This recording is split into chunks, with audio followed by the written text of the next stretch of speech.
જ્યાં સુધી મને અનુકૂળતાનો અનુભવ થાય ત્યાં સુધી. જેવું આંખું પડ્યું કે કશું ખરાબ થયું એટલે આપણે છૂટા પડી જઈએ કે એનો ત્યાગ કરી દઈએ કે મોઢું ચડાવીએ, સંબંધ તોડી નાખીએ કે અમે બોલતા જ નથી. એટલે એ શોર્ટકટ છે આપણી પાસે, બીજું શું કરીએ. એમ એમ કરીને માણસ જીવતો હોય છે અને સંબંધો એની મેળાએ આપોઆપ જળવાતા નથી. સંબંધોને જાળવવા પડતા હોય અને આપણે પ્રયત્ન કરતા હોઈએ છીએ. માણસ નથી કરતો એવું નહીં, વિચારો સહન કરે. આપણા દેશમાં તો ઘણું બધું લોકો સહન કરતા હોય, જતું કરતા હોય અને સંબંધોને જાળવી રાખવાનો પ્રયત્ન કરતા હોય. પણ એમાંય કાં તો આપણે બોલીએ નહીં તો પોતાના ઉપર આપણે જોર જુલમ કરતા હોઈએ. એટલે સહન કરીને માણસ ક્યાં સુધી સહન કરે, એટલે પછી એ ફ્રસ્ટ્રેટ થઈ જાય, નિરાશાનો ભોગ બને. કાં તો આપણે બીજાની ઉપર ત્રાસ ગુજારીએ, કાં તો પોતાની ઉપર નહીં બોલીને કે દાંત કચકચાવીને ચૂપચાપ સહન કરીને આપણે આપણા ઉપર ત્રાસ ગુજારતા હોઈએ છીએ. એટલે સહન કરવું એ કોને કહેવાય એ પણ આપણે ખરેખર તો જાણતા નથી. ન બોલવું, સામું ના બોલવું, ચલો એ તો વિવેક છે કે ભાઈ સામું ના બોલવું, પણ પછી સહન કરવાનો અર્થ શું?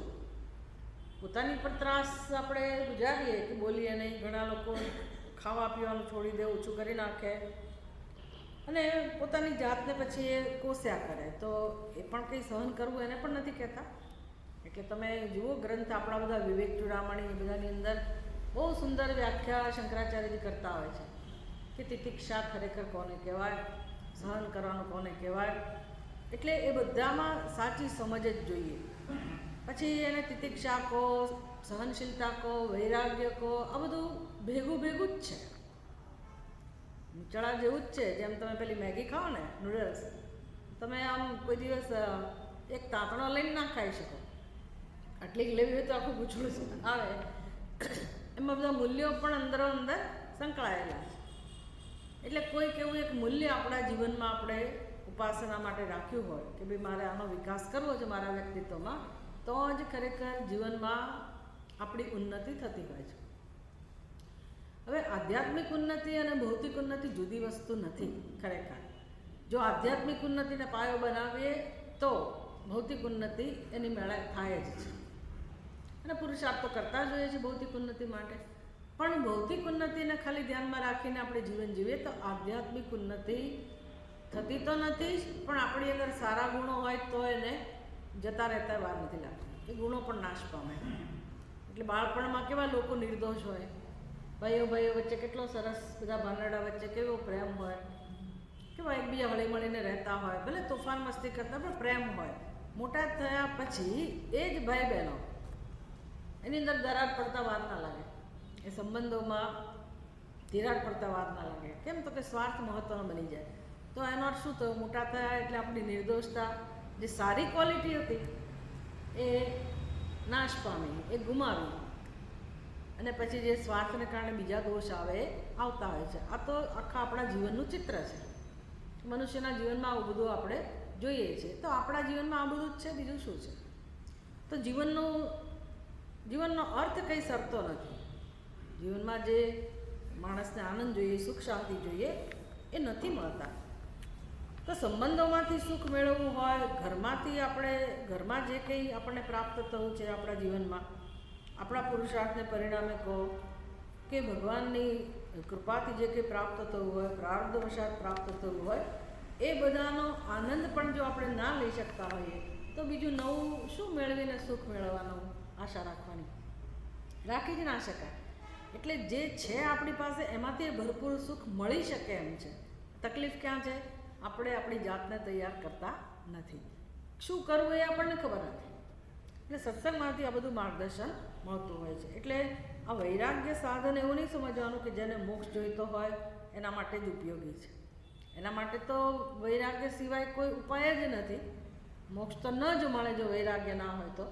પણ સાદું સીધું જીવનનું સુખ જોઈતું હોય, પારિવારિક સુખ જોઈતું હોય, માણસને ગૃહસ્થ આશ્રમનું સુખ જોઈતું હોય, સામાન્ય જીવન, સાદું જીવન જીવો, એ ભક્ત તરીકે જીવતો હોય, યોગી તરીકે જીવતો હોય કે જે પણ એની સાધક તરીકેની જે પોતાની સ્થિતિ હોય અને જે વ્યવસ્થામાં રહેતો હોય, તો ત્યાં રહીને પણ એને જો સુખ મેળવવું હોય, વર્તમાનમાં જે કંઈ છે એનો આનંદ લેવો હોય, તો વૈરાગ્ય એક જ સાધન છે.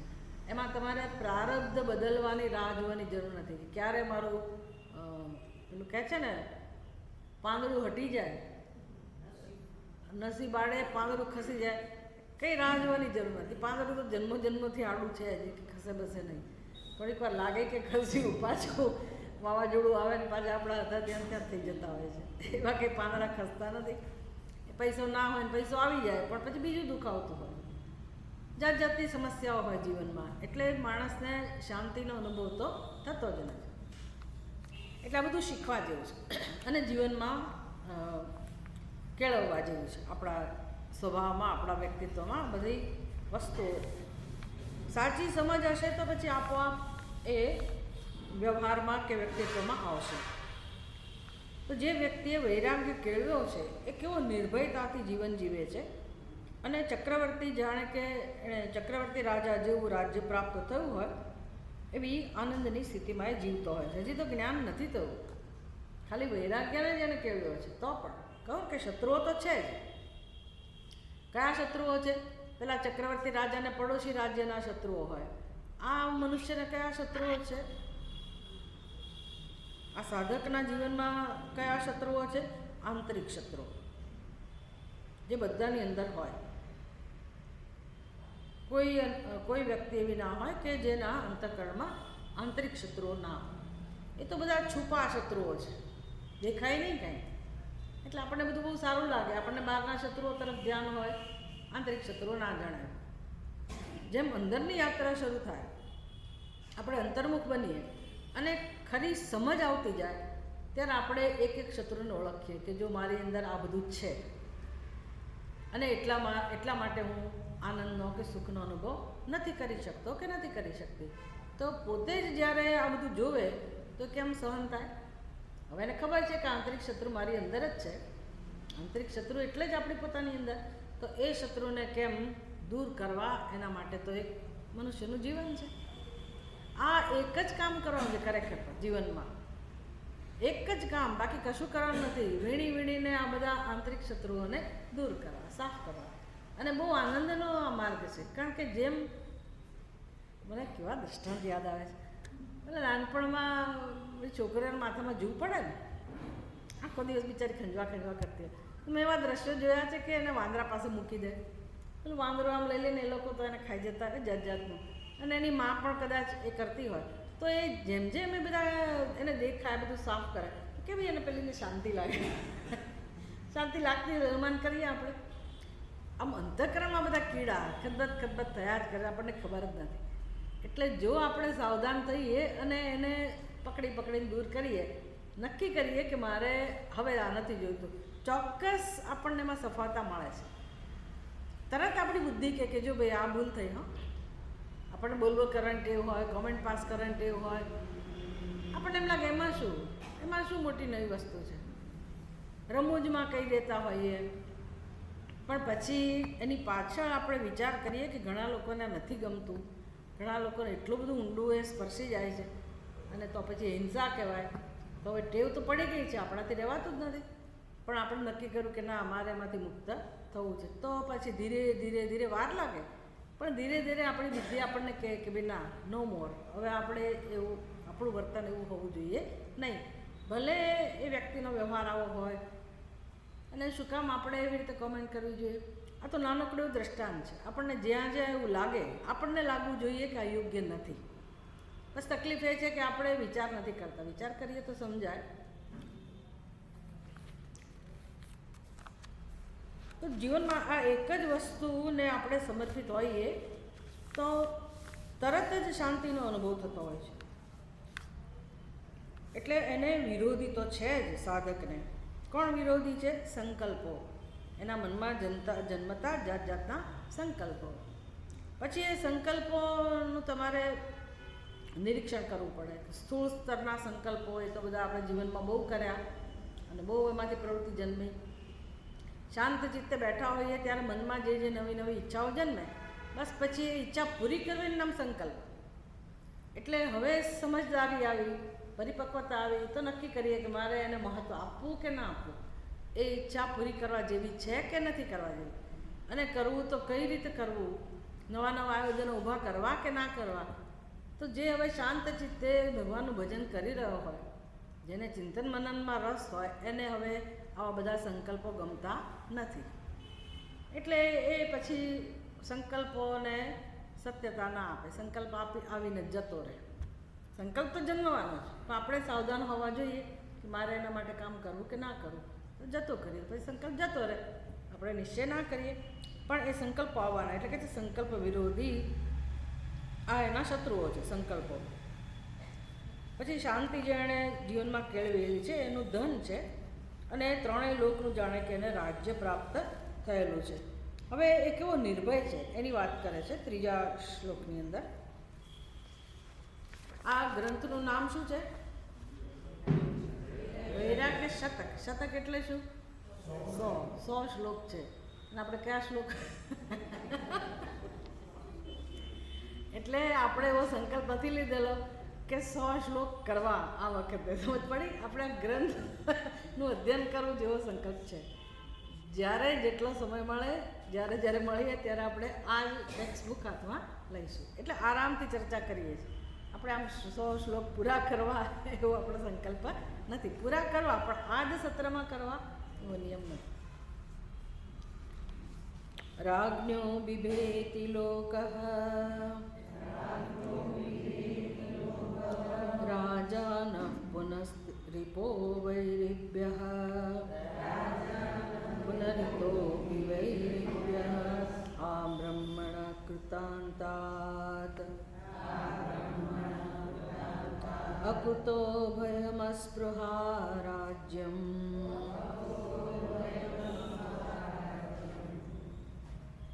રાજ્ઞો, હું પહેલાં પદચ્છેદ કરીશ. રાજ્ઞો એનો સંધિ છૂટી પડે અને શબ્દ બને રાજ્ઞઃ. રાજ્ઞોમાંથી રાજ્ઞઃ. છઠ્ઠી વખતે એક વચન છે. રાજ્ઞઃ બિભેતિ લોકો. લોકોનું પણ લોક થઈ જાય. રાજ્ઞઃ બિભેતિ લોકઃ રાજાનઃ પુનઃ ઇતઃ અપિ વૈરિભ્યઃ આ બ્રહ્મણઃ કૃતાંતાત અકુત અભયમ અસ્પૃહ રાજ્યમ. નીચે હવે અન્વય આપેલો છે. તો જુઓ કેવી સુંદર રીતે અન્વય કરેલો છે, એટલે આપણે જલ્દી સમજી શકીએ. એક વાક્ય બનાવ્યું. લોકઃ રાજ્ઞઃ બિભેતિ. શ્લોકમાં કેવી રીતે છે? પહેલાં રાજ્ઞો લખ્યું છે, રાજ્ઞો બિભેતિ લોકઃ, અને અન્વય કેવો આખું જુદો થઈ ગયો. લોકઃ રાજ્ઞઃ બિભેતિ. તો લોકઃ કર્તા છે. લોકો એટલે મનુષ્ય, લોકો. રાજ્ઞઃ છઠ્ઠી વિભક્તિ છે. લોકો રાજાથી ડરતા હોય છે. લોકઃ રાજ્ઞઃ બિભેતિ. લોકો રાજાથી ડરતા હોય છે. પુનઃ રાજાનઃ ઇતઃ અપિ વૈરિભ્યઃ બિભ્યન્તિ. તો ત્યાં કરતા છે રાજાનઃ, બહુવચન છે. રાજ્ઞ રાજૌ રાજન રાજાનૌ રાજાનઃ. પુનઃ રાજાનઃ ઇતઃ અપિ વૈરિભ્યઃ બિભ્યન્તિ. પુનઃ એટલે ભાઈ લોકો તો રાજાથી ડરે છે, પણ એનો અર્થ એવો નહીં કે રાજા સર્વસ્વ છે અથવા રાજા ભયથી મુક્ત છે. લોકો જરૂર રાજાથી ડરે છે. રાજા લોકોથી નથી ડરતો, એટલો રાજા બધા નિર્ભય છે. પણ પુનઃ પરંતુ રાજાનઃ ઇતઃ અપિ વૈરિભ્યઃ. રાજા લોકો, રાજાઓ પણ બીજા રાજાઓથી ભયભીત હોય છે. શત્રુ રાજ્ય જે હોય, શત્રુ રાજા હોય, એનાથી એ લોકો પણ ડરે છે. એના અન્ય શત્રુઓથી રાજાઓ પણ ડરે છે. આ બ્રહ્મણઃ કૃતાંતાત બિભ્યન્તિ. આ બ્રહ્મણઃ. હવે આ સમંતાત એવો શબ્દ કોઈ સાંભળ્યો હશે. આ સમંતાત એ સંસ્કૃત ભાષાના બધા પ્રયોગો છે. એવી રીતે આ બ્રહ્મણઃ એટલે બ્રહ્માજી સુધી. આ બ્રહ્મણઃ, બ્રહ્મના અર્થ ઘણા બધા થાય. બ્રહ્મનો અર્થ બ્રહ્માજી પણ થાય, બ્રહ્મનો અર્થ બ્રાહ્મણ પણ થાય, બ્રહ્મનો અર્થ વેદ પણ થાય, અને બ્રહ્મનો અર્થ સત્યમ જ્ઞાનમ અનંતમ બ્રહ્મ પણ થાય. કોન્ટેક્સ્ટ વાઇઝ જવું પડે આપણે કે ભાઈ કયા સંદર્ભમાં એ શબ્દનો પ્રયોગ થયો છે. તો આ બ્રહ્મણઃ, બ્રહ્મ સુધી એટલે કે સચ્ચિદાનંદ સ્વરૂપ બ્રહ્મની વાત ના હોય, વેદની વાત નથી, એટલે આ મનુષ્યોની વાત છે, જીવોની વાત છે. આ બ્રહ્મણ એટલે બ્રહ્માજી સુધીના બધા જ જીવો શેનાથી ભયભીત છે? કૃતાંતાત. કૃતાંતાત એટલે શું? કૃત અંત, જ્યાં આ બધા કર્મનો અંત થઈ જાય અને પછી જે હિસાબ કિતાબ કરે એ યમરાજા, એને કે કૃતાંત. આપણે પેલું સ્તોત્ર બોલીએ છીએ ને, ગોવિંદ દામોદર સ્તોત્ર.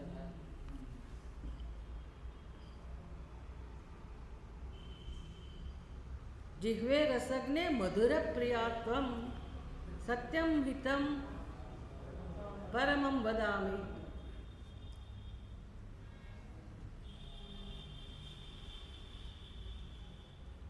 એમાં કહે છે કે ભાઈ જ્યારે યમરાજ આવશે, હે જીહ્વા, હે રસગ્ને, હે જીહ્વા, જીહ્વે રસગ્ને મધુર પ્રિયાતમ સત્યમ વદામી, હું તને સાચું કહું છું, તને મીઠી વાત કહું છું, સાચી વાત કહું છું. આગતે કૃતાંતે, જ્યારે યમરાજા આવશે ત્યારે તને બચાવનાર કોણ છે? માટે તું આ ગોવિંદ દામોદર માધવ આ પ્રકારે તું ભગવાનના નામનું સ્મરણ કર. યમાગતે દંડધરે કૃતાંતે વક્તવ્યમેનમ મધુરમ સુભક્ત્યા, પ્રેમથી મધુરતાથી તું આ ભગવાનના નામનું ઉચ્ચારણ કરતા શીખી જા. અમે આવવાના જ છે ને યમરાજા, કે કોઈની પાસે નહીં આવે એવું તો છે નહીં. આ સૃષ્ટિમાં બધા જ જીવો, બ્રહ્માજી સુધીના બધા જ જીવો કોનાથી ભયભીત છે? આપણને એમ થાય કે બ્રહ્માજીના શેનો ભય છે? ભાઈ એ પણ ટેમ્પરરી છે. ભલે આપણા કરતાં અનેક ગણું એનું આયુષ્ય હોય, ખબર જ નથી કેવી રીતે ગણતરી છે, પણ ઘણું બધું લાંબુ જીવતા હોય. એટલે એક કલ્પ સુધીનું આયુષ્ય બ્રહ્માજીનું હોય તો પણ શું થઈ ગયું? એક કલ્પનો પણ અંત આવે. એટલે એ બ્રહ્માજી એ કલ્પ પૂરતા એમની નિમણૂક હોય, પછી કલ્પ બદલાય એટલે પાછા બીજા બ્રહ્માજી આવે. જેનું પુણ્ય પાકતું હોય, જેનું જે યોગ્ય હોય એને ત્યાં ગોઠવણી થાય. એટલે આ બ્રહ્માજીને પણ અંતનો ભય તો હોય જ, યમરાજાનો ભય તો હોય જ. એટલે આખું વિશ્વ ખરેખર તો ભયભીત છે. આવું વર્ણન થયું. કોણ ભય વગરનું છે? અસ્પૃહ રાજ્યમ તું અકુતો ભયમ. આજે અસ્પૃહ રાજ્યમ તું, જેનું રાજ્ય જેવું છે. અસ્પૃહ રાજ્યમ એટલે શું? જેના હૃદયમાં ક્યાંય સ્પૃહા છે જ નહીં, એવો જે માણસ બની ગયો એના માટે અકુતો ભયમ. ક્યાંથી ભય હોય એના જીવનમાં? એ ભય રહિત હોય એ સ્વાભાવિક છે. એટલે કે વ્યક્તિ સર્વથા નિસ્પૃહ હોવાથી, વિરક્ત હોવાથી. આ તો બધું જેમ આપણે અનુભવ કરીએ જીવનમાં, તદ્દન નિર્ભય ના બનીએ, એકાએક નિર્ભય ના બની જઈએ, પણ જેમ જેમ આપણા મનમાં સ્પૃહાઓ ઓછી થતી જાય, આસક્તિ ઓછી થતી જાય, પરતંત્રતા ઓછી થતી જાય.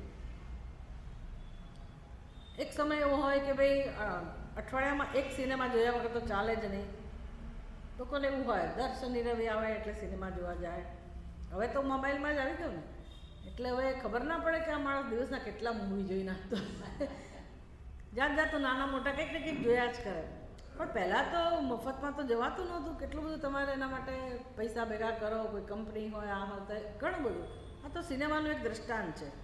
પણ કોઈ પણ જે પણ આપણો આશ્રય હોય, જ્યાંથી આપણને સુખ મળતું હોય, આનંદ મળતો હોય, તો એ વિષયને પ્રાપ્ત કરવા માટે, વિષયનો અનુભવ કરવા માટે સંઘર્ષ કરવો પડે, મહેનત કરવી પડે, શ્રમ ઉઠાવવો પડે. એટલે ભાઈબંધ દોસ્તારની કંપની જોઈતી હોય તો એમાંય તમારે એના ઉપર આધારિત રહેવું પડે કે તમારા મિત્ર તમારી સાથે આવશે કે નહીં. પડોશી સાથે તમે કંઈ ફરવા, પડોશી ઉપર આધારિત રહેવું પડે, બીજા લોકો ઉપર આધારિત રહેવું પડે. એમ કોઈ પણ પ્રકારનું જે સુખ છે ને એ તમે જ્યારે બહારથી મેળવો છો તો કાં તો વિષયો ઉપર આધારિત હો, પછી વિષય પ્રાપ્ત કરવા માટે ધન જોઈએ, ધન ઉપર આપણે આધારિત હોઈએ. પછી ફરવા જવું હોય, ટ્રેકિંગમાં જવું હોય તો કોના પર આધારિત હો? ધન પણ હોય ને કંપની પણ હોય, પણ શું જોઈએ? તાકાત જોઈએ. હવે આ તમારા પગ જ કામ ના કરતા તમે શું ટ્રેકિંગમાં જાઓ? એટલે કોઈ પણ પ્રકારનો આનંદ લેવો હોય તો તમારે ડિપેન્ડન્ટ તો રહેવું જ પડે.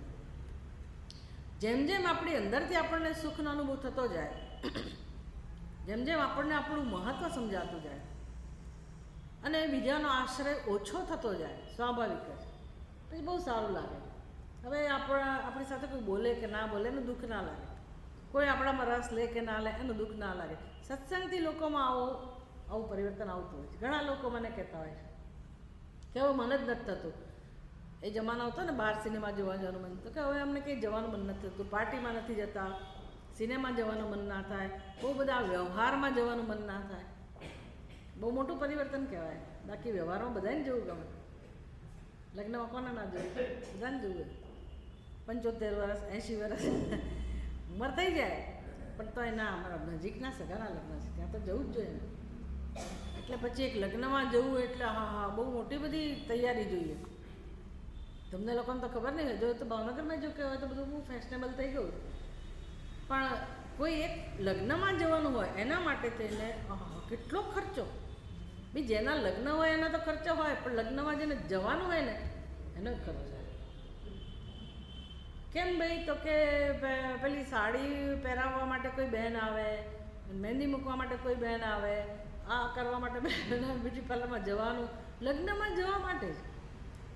એટલે આમ થાય કે હા કેટલી બધી પરવશતા, તમારે પરાધીનતા, કેટલો આ લોકો પ્રેમથી આ બધું વાપરે છે, ખર્ચો કરે છે.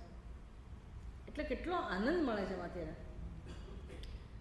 ભલે આનંદ લો એનો કંઈ જ વાંધો નથી, પણ એમાં તમારે પરતંત્રતા તો સહન કરવી જ પડે, ઘસાવવું તો પડે જ. જેમ જેમ તમે બધાથી ઉપર ઉઠતા જાઓ તેમ તેમ પરતંત્રતા ઓછી થાય. સૌથી વધુ તમે તમારા પોતાના સ્વરૂપની નજીક આવતા જાઓ, એક આવડત આવતી જાય કે હું મારી સાથે રહીને કંઈક આનંદ લઉં. જેમ કે કોઈને મ્યુઝિકનો શોખ હોય તો સરસ, એ લોકો પ્રેક્ટિસ કરે એની, ખાલી એક ઇન્સ્ટ્રુમેન્ટ લઈને પોતે પોતાના સ્વરોની સાથે કંઈ ગાવાનું કામ કરે. કોઈને લેખનનો આનંદ હોય, કોઈને વાંચનનો આનંદ હોય, કોઈને ડ્રોઈંગનો આનંદ હોય. તો આવી બધી જે સાત્વિક સ્તરની પ્રવૃત્તિઓ છે તો એમાં એ માણસ ઓછો પરતંત્ર હોય અને પોતાની કળાઓ સાથે રહીને એ પોતાનું જે સામર્થ્ય છે એનો આનંદ લઈ શકતો હોય, સ્વતંત્ર હોય. તો એને આપણે સમજી શકીએ કે આ માણસ કેટલો સુખી છે. અને પછી એમ કરતાં કરતાં જ્યારે એને પૈસાનો મોહ છૂટી જાય, ઘરનો મોહ છૂટી જાય, સગા સંબંધીઓનો સ્વજનોનો મોહ છૂટી જાય, આસક્તિ જતી રહે. આ બધું આમનામ ના થાય. એના રિપ્લેસમેન્ટમાં કંઈક જોઈએ. જે સ્થૂળ સ્તરનો જ્યારે આપણે આનંદ લેતા હોઈએ ને તો ત્યારે આપણે ખાલી હોઈએ, અંદરથી ખોખલા હોઈએ, એટલે બહારથી બધું લે કરવું પડે. જેમ જેમ આપણે સાત્વિક બનીએ એમ આપણી અંદરથી એક નવી શક્તિ હોય આનંદ લેવાની. આપણી પાસે પ્રવૃત્તિ હોય, દ્રષ્ટિ હોય, કેમ મારો સમય પસાર કરવો, એ બધું આપણને સૂઝ પડતી હોય. એટલે જેમ આપણે સશક્ત બનીએ એમ પેલું બહારની જે પરતંત્રતા હોય ઓછી થાય. આમ આ યાત્રા આગળ જતી હોય. એટલે જેમ માણસ સાત્વિક વસ્તુનો આનંદ લે તેમ પેલા તામસિક અને રાજસિક જે બધા આશ્રયો હતા એ બધા છૂટતા જાય. આ જ ખરી સ્વતંત્રતા છે. જ્યાં સુધી માણસ આ ના કેળવે ત્યાં સુધી એ વૃદ્ધ તો થવાનો જ છે.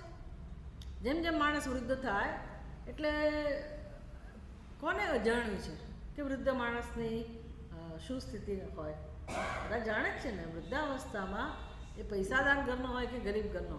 અત્યારે તો કદાચ ગરીબ ઘરમાં, આ તો મારું માનવું છે, ગરીબ ઘરમાં વૃદ્ધ લોકો ઘણી સારી સ્થિતિમાં, જેમ કહે તો ચાલે, કે ભાઈ એ લોકો તર છોડશે નહીં કે ભાઈ અમારા દાદી કે દાદા અમારે ગમે તેવા અમારામાં વૃદ્ધાશ્રમમાં મૂકવા ના જવાય, અમારે તેનું ધ્યાન રાખવાનું છે. ભલે એ જે કંઈ ખાવા આપતા હોય અને જે રીતે વ્યવહાર, પણ એ તગેડે નહીં, જેને કે તિરસ્કાર ના કરે, પોતાની સાથે રાખે. ભલે એવું હોય તો પણ રોજ આ સમાજની સ્થિતિ જોઈએ છે ને એમાં આપણે એમ લાગે કે ઓહો, વૃદ્ધોની કેટલી ખરાબ સ્થિતિ છે, કેટલી ખરાબ સ્થિતિ છે. એટલે એવું નથી કે ખાલી એને ખાવા પીવાનું ને ગરીબાઈને કારણે દુઃખી થતા હોય. ના, પૈસાદાર કુટુંબમાં સારી સારી જગ્યાઓ પણ વૃદ્ધોની સ્થિતિ બહુ જ ખરાબ હોય છે. એટલે લાગણીના સ્તરે પણ એ લોકો પીડાતા હોય છે. અને કોઈ પીડવાવાળું ના હોય તો એ વ્યવસ્થા જ એવી થઈ ગઈ છે કે છોકરાઓને મોકલી દીધા પરદેશ, કેમ એ લોકો આગળ વધે ને કેમ આમ થાય ને જે કંઈ હોય, અને પછી તો ક્રેઝ પણ વધ્યો એટલે બધું ખાલી થઈ ગયું, આપણું યુવાધન બધું ત્યાં જતું રહે. અને અહીંયા પેલા બિચારા વડીલો હોય ત્યાંથી એ બધું મેનેજ કરતા હશે એની રીતે, ના નથી, કેરટેકર રાખે કે આ કરે તે કરે, પણ માણસની જરૂરિયાત હૂંફની જે છે ને કાળજીની વૃદ્ધાવસ્થામાં એ માણસને મળતી નથી.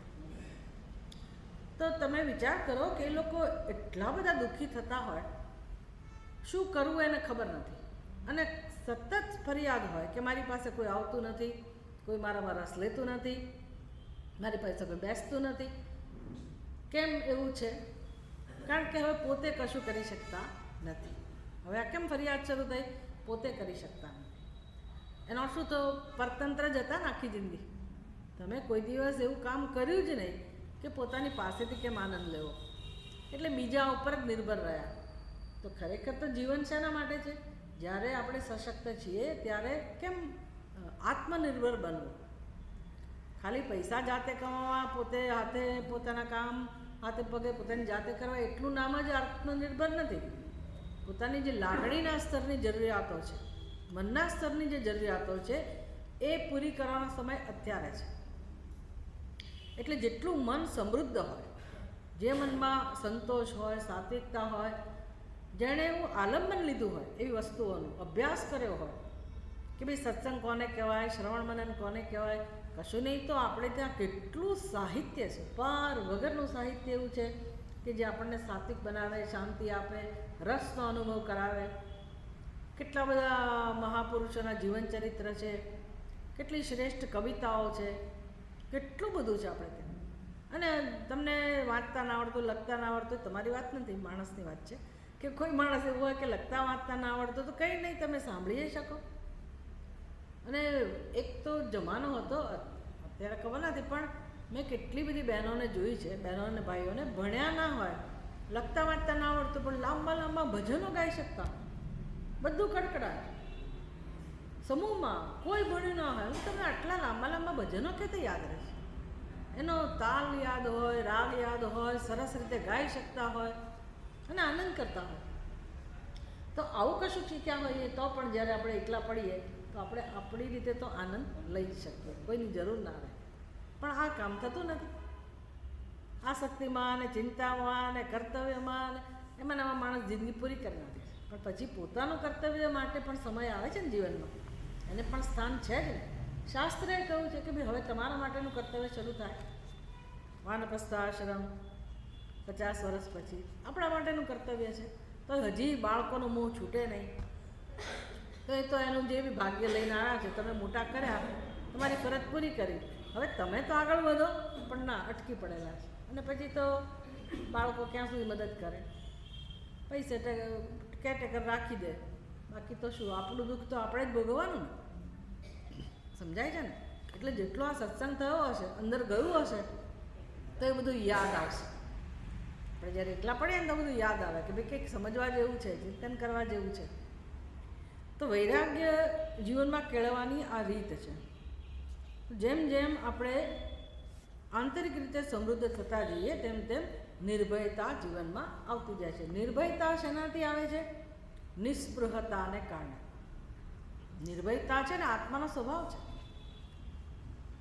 અભયમ પ્રતિષ્ઠામ વિંદતે, ઉપનિષદ આવું કહે છે. બે બ્રહ્મવિદ છે, આત્મજ્ઞાની છે, એની પ્રતિષ્ઠા શેમાં હોય? તો કે અભયતા. અભયમ પ્રતિષ્ઠામ વિંદતે, અભયતા એ જ એનું સ્વરાજ્ય છે. નિર્ભયતા કો, અભયતા કો. હવે અભયતાને શું, અભયતા કેવી રીતે સમજવી? અભયતા એટલે મને કોઈનો ભય હોય જ નહીં, એવું આપણે સાદું સીધું સમજીએ. અભયતા એટલે મને કોઈનો ભય હોય જ નહીં. અમુક વર્ષ સુધી એવું લાગે કે મને કોઈનો ભય નથી, કોઈનો ભય નથી. એ તો આપણી સામે એ પરિસ્થિતિ આવી નથી, એ પરિસ્થિતિ આવી નથી. ઉંમર થાય એટલે ભય તો વધવાનો જ છે. એટલે એવા અભય બનવાની જરૂર નથી. વ્યવહારિક સ્તરે ભલે ભય જન્મે તો આપણે આપણી આજુબાજુ એની વ્યવસ્થા રાખીએ. એ વ્યવહારિક સ્તરમાં ભય અભય એની વાત નથી આવતી. અભયમ પ્રતિષ્ઠામ વિંદતે એટલે જ્ઞાનથી અને વૈરાગ્યથી કેવી રીતે નિર્ભયતાનો અનુભવ થાય છે. બાકી વ્યવહારમાં તો તમે પડી ગયા હોય તો કોઈ તમને ઊભું કરનારું કોઈ જોઈએ, પડી જવાનો ભય હોય તો સારું કે હું સાવધાનીથી ચાલું, એનો વાંધો નથી. એવું નહીં સમજવાનું કે બસ વૈરાગ્ય એટલે મને તો કોઈ ભય જ ના રહે. એ બધો ભય ભલે રહ્યો કે ભાઈ આ ખાઈશ તો માંદા પડે એ બધું જેવું વ્યવહારના સ્તરનું ભલે રહ્યું. આ તો જ્ઞાનની વાત છે, આત્માના સ્વરૂપની વાત છે કે આત્મા જેવો છે કે જ્યાં ભયને કોઈ સ્થાન જ નથી. શેના ઉપરથી સમજવું? ખાતરી શેનાથી થાય? તો કે સુષુપ્તિમાં તમને કોનો ભય હોય છે? સુષુપ્તિમાં કોની બીક લાગે છે? ઊંઘ આવે એ પહેલાં બીક લાગતી હોય, ત્યાં સુધી બીક લાગતી હોય, જાત જાતના વિચાર આવતા હોય, પણ એકવાર ઊંઘી ગયા પછી કોનો ભય છે?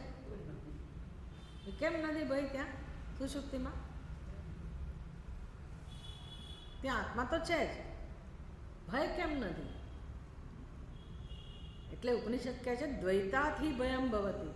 ભયનું કારણ કોણ છે? તો કે દ્વૈત બુદ્ધિ, બીજું હોવું. સુષુપ્તિમાં આપણને હુંનો જ ખ્યાલ નથી, એટલે કે અજ્ઞાન નથી. જ્યાં હુંનો ખ્યાલ હોય, ખોટો હુંનો ખ્યાલ હોય, ત્યાં દ્વૈત હોવાનું છે, પછી જ ભય જન્મે. સુષુપ્તિમાં આ ખોટો ખ્યાલ જ નથી કે હું જીવ છું અને હું આત્મામાં સ્થિત છું, એટલા માટે દેહાત્મ બુદ્ધિ પણ નથી, એ વખતે જીવત્વ બુદ્ધિ પણ નથી. તકલીફ એટલી છે કે ત્યાં અજ્ઞાન છે. પણ એ જે અભયતાનો અનુભવ થાય છે સુષુપ્તિમાં, એનું કારણ અજ્ઞાન નથી, એનું કારણ છે આત્મા. જે અભયતાનો નિર્ભયતાનો અનુભવ સુષુપ્તિમાં થાય છે એનું કારણ છે આત્મા. કેમ? તો કે આત્મા એક જ છે, એ જેવો છે એવો અનુભવાય છે. જાગ્યા પછી એ જ આત્માને આપણે વિપરીત રીતે અનુભવીએ છીએ, જેનું કોઈ નામ નથી, જેનું કોઈ રૂપ નથી, જેનો કોઈ આકાર નથી. એ જ આત્માને આપણે નામ રૂપવાળો, આકારવાળો, શરીરવાળો, ધર્મવાળો સમજીએ છીએ. એટલે મર્યાદિત નિર્ણય છે મારો હું વિશેનો, એટલે અનુભવ પણ એવો જ છે. હવે દેખાય છે તો એવું જ કે મારા કરતાં ભિન્ન આટલું મોટું જગત છે, અને જગતમાં કઈ વસ્તુ એવી છે કે જે ભય ઉત્પન્ન ના કરે? આટલી કીડી પણ, કીડી જોઈ નથી ને આપણને એમ થાય કે ભાઈ આને દૂર કરો. કેમ? એ મને કરડશે, એ મને કરડશે એટલે કોને, કયા મને કરડશે? બરાબર ને? એટલે ભયનું કારણ એક નાનકડું જંતુ પણ છે. પાણીમાં કંઈક એવો કચરો પડી ગયો તો આપણે એ પાણી ના પીએ, સતત ભય છે જીવનમાં. એટલે એ ભય તો અજ્ઞાનને કારણે છે. જેમ જેમ જેમ આપણી સ્થિતિ આત્મામાં વધુ આત્મનિષ્ઠ બનતા જઈએ, આત્મજ્ઞાન અને આત્મામાં સ્થિતિ પ્રાપ્ત થઈ ગઈ જેની, એને તો ભયનો કોઈ પ્રશ્ન જ નથી. એટલે જે ભય સતાવે છે એ ભય, એને કીડીનો ભય હોય પછી બધું બહુ અત્યંત વિવેકપૂર્વક આ સમજવાનું. હા, એટલું ખરું કે ભાઈ આપણે કીડીના ડરથી કીડીની સાથે જે વ્યવહાર કરીએ એવો વ્યવહાર એનો ના હોય. આપણો વ્યવહાર કેવો હોય? કંઈક ઝાપટિયું લાવીને પતાવી નાખીએ કીડીને. એ બુદ્ધિપૂર્વક વ્યવહાર કરે કે ભાઈ આ કીડી ક્યાંથી આવી, શું છે, વધારે કીડીઓ છે, તેનું કારણ શોધી કાઢે. કારણ શોધીને એ કારણ દૂર કરી દે. ભાઈ સાકરનો ટુકડો પડ્યો હોય ને કીડી આવી હોય તો એ સાકરનો ટુકડો ઉઠાવીને બહાર મૂકી દે, ને ખબર છે કે હમણાં બધી કીડીઓ જતી રહેશે. અથવા જે પણ એ કીડીને ઈજા પહોંચાડ્યા વગર વ્યવહાર કરી શકે. એ આપણો વિષય નથી. આપણે સમજવાનું એ છે કે વ્યવહારિક સ્તરે જે નાના મોટા ભય છે એ ભયની ચર્ચા નથી અહીંયા. પણ જે મૃત્યુનો ભય સતાવે છે આપણને, અને જેને કારણે આપણે દુઃખી છીએ અને ખોટું કરતા હોઈએ છીએ ઘણીવાર, લોભ લાલચને કારણે, અસલામતીને કારણે, એટલે ત્યાં ભય આવ્યો છે ને, ભયભીત હોવાને કારણે આપણે ખોટું કરતા હોય. આ બધી વસ્તુઓ જીવનમાંથી નીકળી જાય છે, એની જરૂર નથી રહેતી. મારે કંઈક મેળવવું હોય, કંઈક ધન મેળવવું હોય, કે ક્યાંક નોકરી કરતા હોય તો કોઈને પ્રમોશન લેવું હોય, કશુંક મેળવવાની ઈચ્છા હોય, ક્યાંક સ્પૃહા હોય, તો ચોક્કસ મારે કંઈક ખોટું પગલું ભરવું પડે. એને કારણે એટલે એ સ્પૃહાએ મારી પાસે એવું વર્તન કરાવ્યું. હવે જેને કશું જોઈતું જ નથી, સ્પૃહા જ નથી, એ ખોટું શું કરે? એટલે એને વિચાર પણ ના આવે કે મને મળશે કે નહીં મળે, મને અન્યાય થશે કે શું થશે, મળે તોય ઠીક છે, ના મળે તો પણ ઠીક છે. એટલે બહુ ઊંચી વાત છે, પણ છતાં અંદરથી આ માણસ પોતાની રક્ષા કરી શકે છે ખાલી સમજથી. અને એ સ્પૃહાનું કારણ પણ કયું છે તો કે અજ્ઞાન. અને અજ્ઞાનને દૂર કરતાં પહેલાં આપણે નિસ્પૃહ તો બનવું જ પડે. એટલે જેમ જેમ આપણી સ્પૃહા પરમાત્મા તરફ વધતી જાય, આત્મા તરફ વધતી જાય, સાત્વિકતા તરફ વધતી જાય, તેમ તેમ આ સ્થૂળ સ્તરની જે બધી સ્પૃહાઓ છે, કામનાઓ કો આસક્તિ કો, બધા સ્પૃહામાંથી જ જન્મેલા છે. એટલે હવે તૃપ્તિનો અનુભવ થતો જાય એ માણસને ક્યાંય કોઈ જગ્યાએ સ્પૃહા રહેતી નથી. એ સમજથી જ બને છે, સમજથી જ બને. સમજ એટલે વિવેકથી જ ધીરે ધીરે વૈરાગ્ય કેળવાય અને સ્પૃહાઓ જતી જાય. સ્પૃહા જાય એટલે સ્વભાવ તો આત્માનો નિર્ભયતા છે જ. એટલે કોણ મારું નુકસાન કરી શકનારું છે જીવનમાં?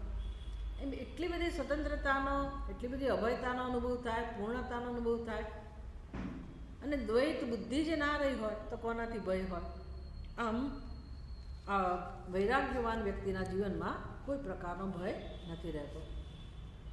એટલે હવે જુઓ, જીવન કેવું જીવતો હશે તો પછી સંસારી મનુષ્યને વારે વારે ભય, ડગલે પગલે ભયનો અનુભવ થતો હોય તો આની તો આગળ પાછળ કોઈ નથી, તો એ જીવન કઈ રીતે જીવે છે અને એની દ્રષ્ટિ કેવી છે, એનું આલંબન કોણ છે?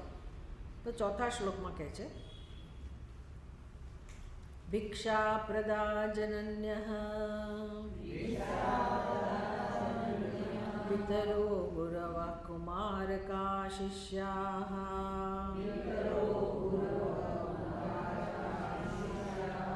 એકાંતરમણ હેતુઃ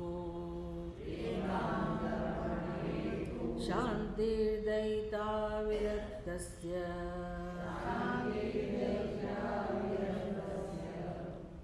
ભિક્ષા પ્રદા જનન્યઃ પિતરઃ ગુરવઃ કુમારકાઃ શિષ્યાઃ એકાંતરમણ હેતુઃ શાંતિર્હિ દયિતા વિરક્તસ્ય.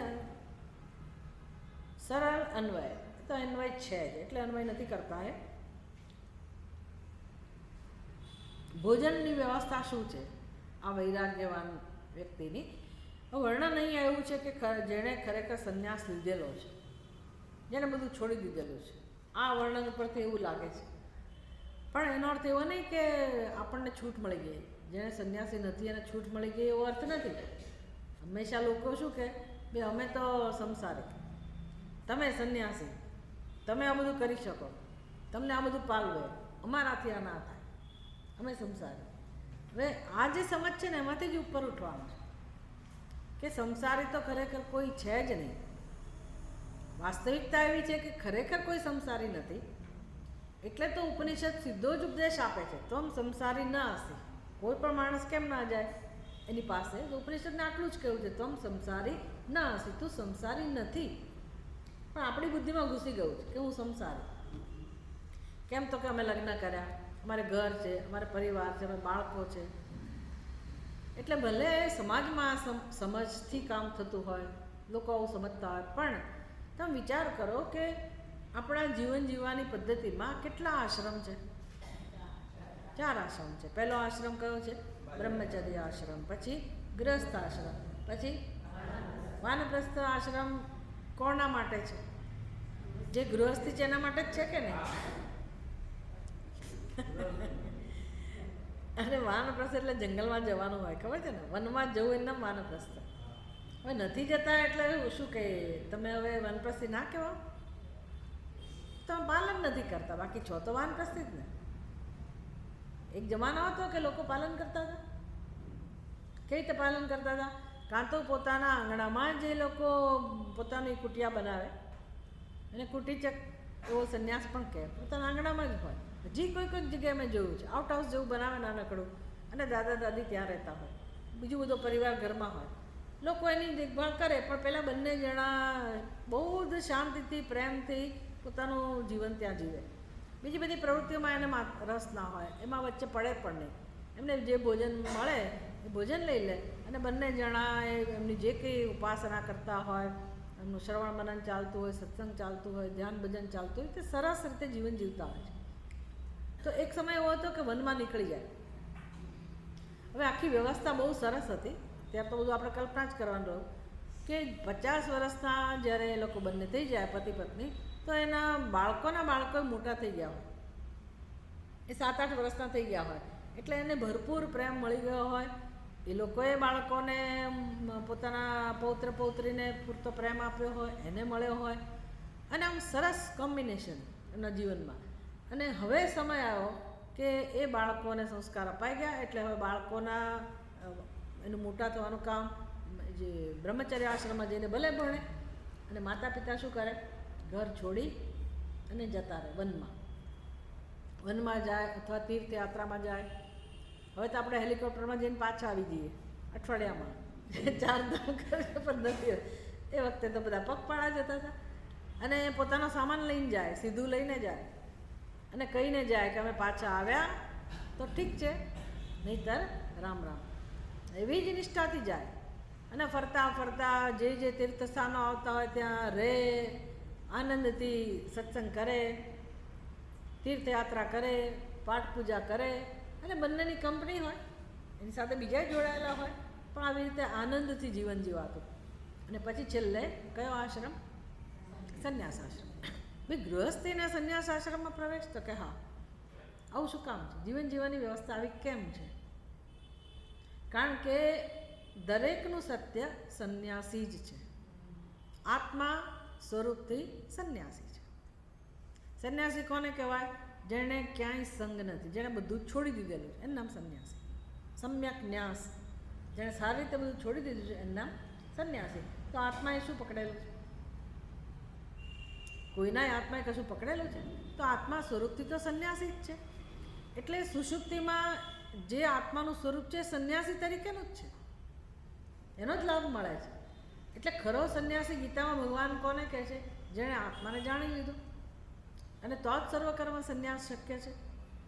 એટલે હવે તમે સંન્યાસી છો જ, પણ તમારે જાણવું જ નથી તમારા સ્વરૂપને, તો બીજા કોઈ શું કરે? બાકી જીવનમાં તો વ્યવસ્થા જ છે કે હવે તમે તમારા આત્માને જાણવા માટે જીવન જીવો. જે એવો પ્રયાસ કરે છે એનું નામ સંન્યાસી. ઘરમાં એ શક્ય નથી, એટલે આવી રીતે વાનપ્રસ્થની વ્યવસ્થા હતી. તો ત્યાં જઈને તમને ઋષિમુનિઓ હોય, ગુરુજી હોય, તમે જ્યાં આશ્રમમાં યોગ્ય લાગે ત્યાં તમે રહીને સત્સંગ કરો, શ્રવણ મનન નિધિધ્યાસન કરો. આવી સુંદર વ્યવસ્થા હતી. હવે આપણે ઘરમાં રહીને સંન્યાસી બનતા શીખવું પડે, પણ સમજી તો લેવાનું જ કે સંન્યાસી તો બનવાનું જ છે, છોડવાનું તો છે જ. એવું નહીં કે અમે ગૃહસ્થી છીએ અને તમે સંન્યાસી, અંદરથી છોડવાનું છે. પણ અહીંયા વર્ણન છે એ સીધું જે ભિક્ષા મેળવીને પોતાનું જીવન ગુજારે છે એનું વર્ણન છે. ભિક્ષા પ્રદા જનન્ય. એનું કુટુંબ કેવું હોય? આવા સંન્યાસીને પણ કુટુંબ હોય છે. કયું કુટુંબ છે એનું? તો કે એની માતા કોણ છે? તો કે જેના ઘરે ભિક્ષા લેવા જાય, જે ભિક્ષા આપે, કારણ કે એને તો ભવતી ભિક્ષામ દેહી કહીને ઊભા રહેવાનું હોય, તો જે ભિક્ષા આપે છે એની માતા. ભિક્ષા પ્રદા જનન્ય. સ્ત્રીલિંગ છે ભિક્ષા પ્રદા, કારણ કે દેવ માતા જ આપતી હોય ભિક્ષા, એટલા માટે. અને જનની એનું વિશેષણ છે. જનનીનું બહુવચન છે જનન્ય. જનની એટલે માતા. તો એ સંન્યાસીની માતા કોણ છે? એક માતા જેણે જન્મ આપ્યો તો હતી. હવે જગતમાં જે પણ એને ભિક્ષા આપે છે એ બધી એના માટે માતા સમાન જ છે. ભિક્ષા પ્રદા જનન્ય. એને પિતા છે. કોણ પિતા છે એના? પિતરઃ ગુરવઃ. એને જ્યાંથી શીખવા મળતું હોય, જેમની પાસેથી એ પોતાના હિતમાં જે કંઈ છે એનું શિક્ષણ મેળવે છે. જેમ કે દત્તાત્રેય ભગવાન હોય તો 24 ગુરુઓ. એટલે જરૂરી નથી કે એમાં ગુરુ તરીકે વ્યક્તિ જ હોય, એ તો પ્રકૃતિને ગુરુ બનાવતા હતા. તો જ્યાંથી એને શિક્ષણ મળતું હોય, આપણા કાકા કાલેલકર છે એનું વિશે મેં પણ સાંભળ્યું છે, અને હિમાલય માટે અત્યંત પ્રેમ.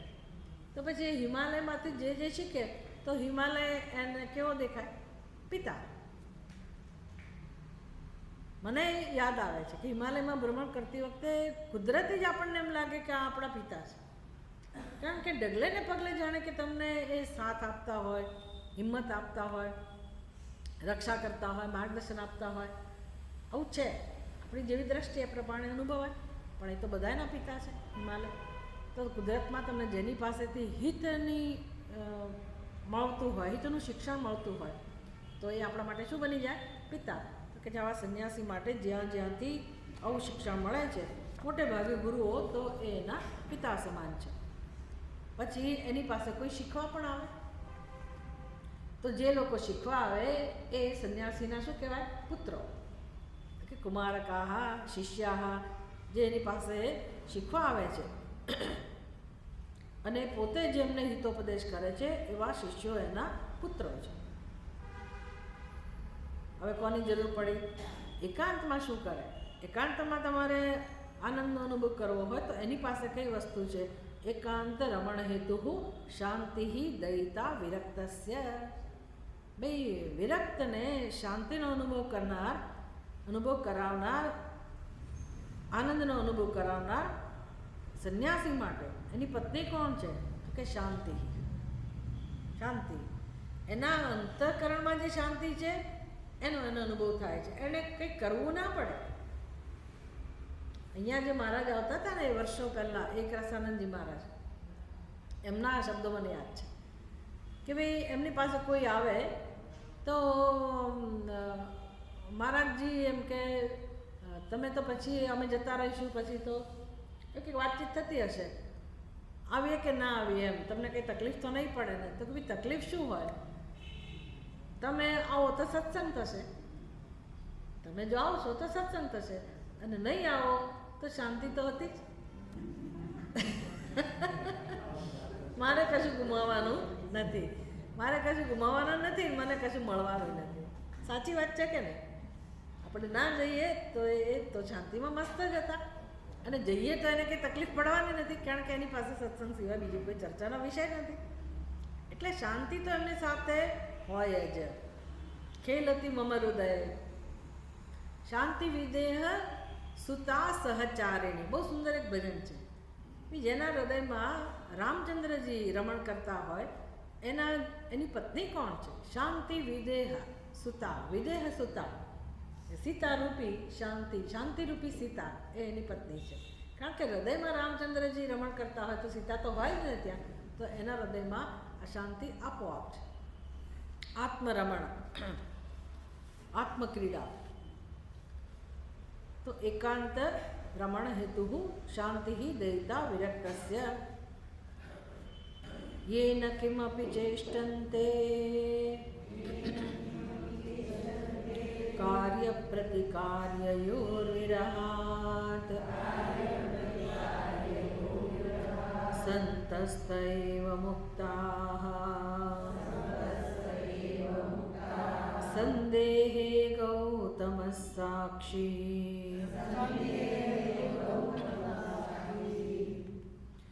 એટલે જ્ઞાની અને વૈરાગ્યવાનની વચ્ચે કોઈ ફેર જ નથી, એવું જાણે કે કહી રહ્યા છે. કેમ? તો કે જે જ્ઞાની છે તો મુક્ત છે જ, અને વૈરાગ્ય ધરાવનાર છે એ પણ મુક્ત જ છે.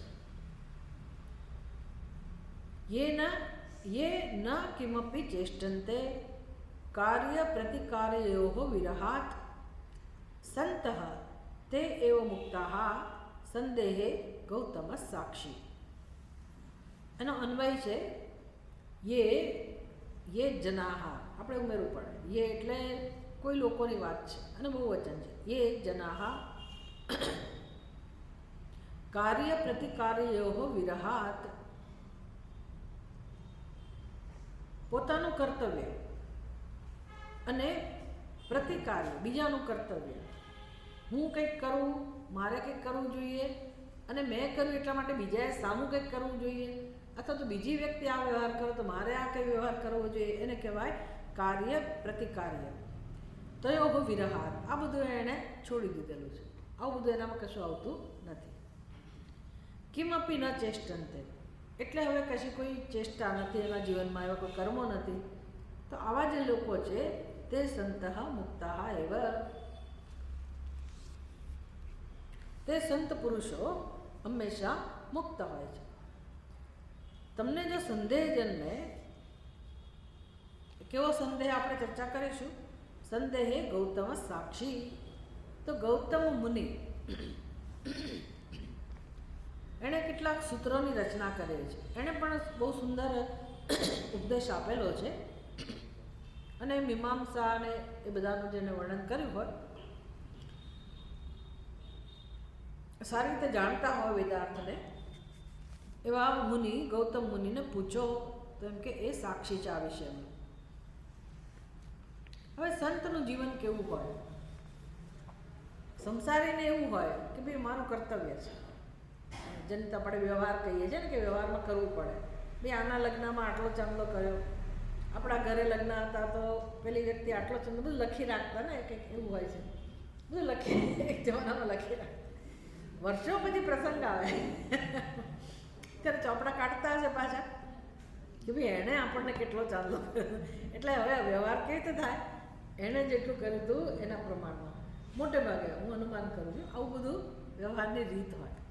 કે શું આપવું? તો કે ગયા વખતે દિવાળીમાં કોણે શું આપ્યું હતું, અને પેલી નવરાત્રિમાં કોણે શું આપ્યું હતું, અને હવે આપણે શું આપવું, એ બધો નિર્ણય થતો હોય. એને કહેવાય કાર્ય અને પ્રતિકાર્ય. મેં એણે મારા માટે શું કર્યું તો મારે કંઈક કરવું જોઈએ, અથવા તો મેં એના માટે કર્યું તો હું આશા રાખીને બેસું કે એણે કંઈક કરવું જોઈએ. બસ આનો વ્યવહાર આખી જિંદગી આ ચાલે, કરવું જ જોઈએ, કર્તવ્ય છે, સારી વાત છે, જીવન આ રીતે જીવાય, વ્યવસ્થા છે, સમજ્યા.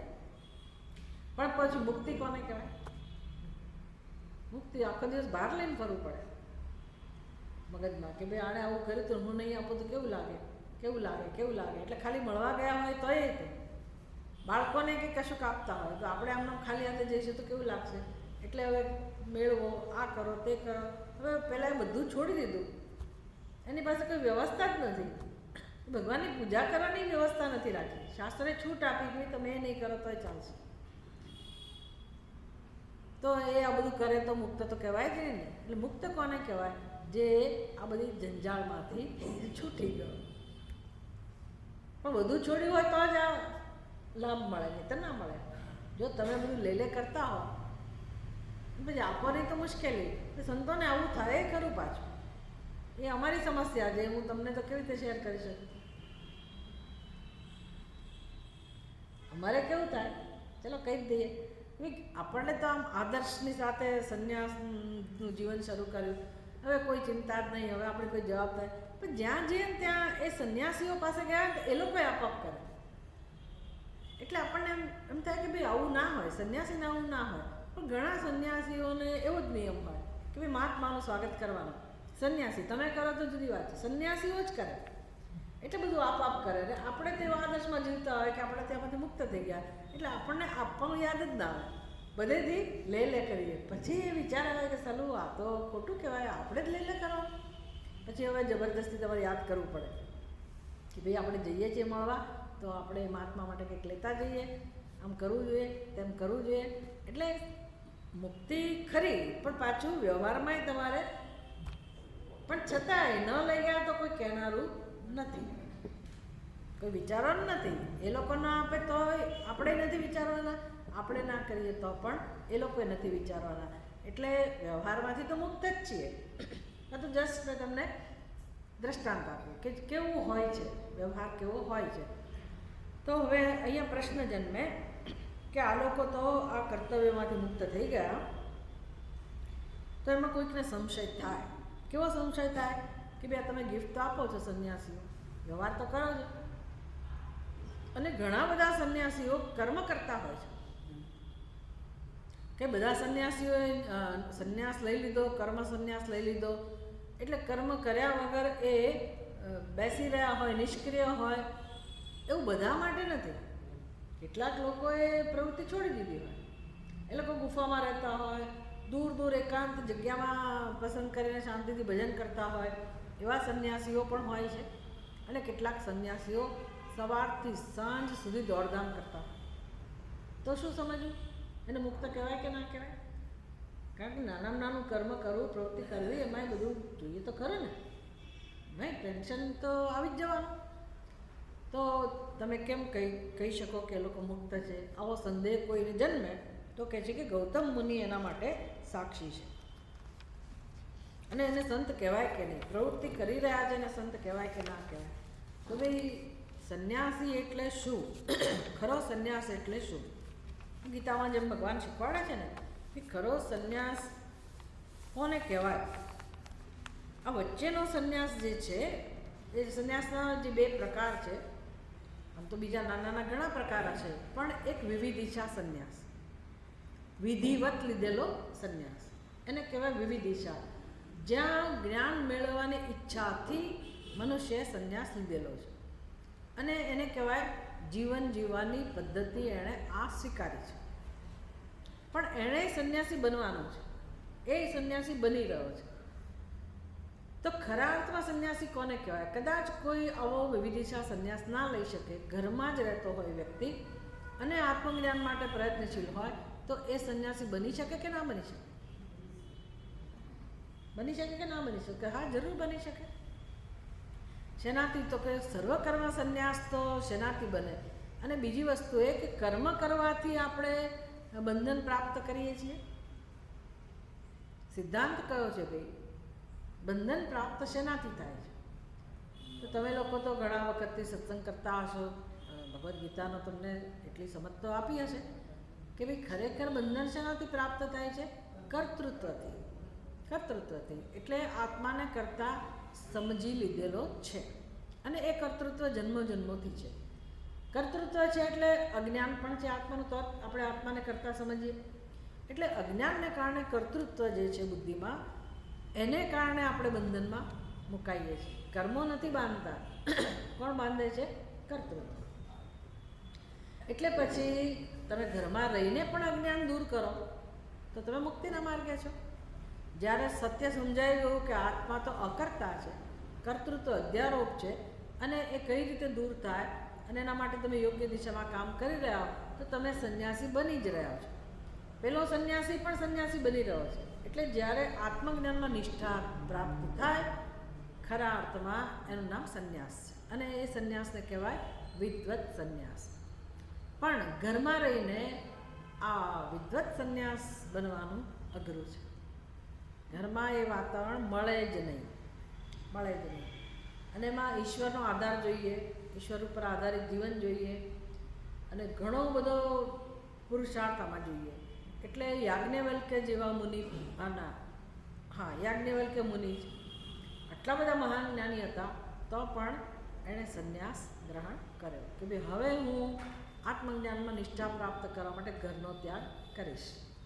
એની બંને પત્નીને બોલાવી, કાત્યાયની અને બીજી મૈત્રેયી.